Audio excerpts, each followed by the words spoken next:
আমার দিদির বাড়ির দেখো ঘরের সামনেটা কি সুন্দর, গাছপালা, নিচে জমিন।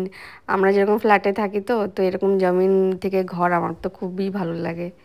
আমার জামাইবাবু সকালবেলা বেরিয়ে যায় আর রাত্রিবেলা আসে, আর আমরা 5টা মেয়ে বাড়িতে কি পরিমাণে পাগলামি করি সেটাই তোমাদের সঙ্গে আমি শেয়ার করলাম। এখানে অ্যাকচুয়ালি আমরা একটা গান চালিয়ে ডান্স করছিলাম আর কাজ করছিলাম। আমরা এরকমই কাজ করি, কিন্তু ওই গানটা দিলে না কপিরাইট চলে আসছিল। ওই জন্য আমাকে গানটা আবার এখান থেকে ডিলিট করতে হলো। খুব খারাপ লাগছিলো অ্যাকচুয়ালি ওই গানটা ছাড়া না। এই যে আমি তোমাদের কি দেখাতে চাইছি এটা আমি ঠিক মতন বোঝাতেই পারলাম না। ওই একটা গান আছে না, জনি কা দিল তুম পে আয়া জলি, ওই গানটাই ছিল এখানে।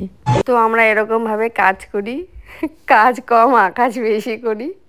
আর দিদির বাড়িতে আমি যাই কি দিদি আমার বাড়িতে আসুক, এরকমই সিচুয়েশন থাকে। আমরা সবকটা এরকমই পাগল, মানে আমরা 5টা এরকমই পাগল। আর দেখো আমার মেয়েটাকে দিয়ে এরা কি পরিমাণে খাটিয়ে কাজ করিয়ে নেয় শুধু তোমরা দেখো।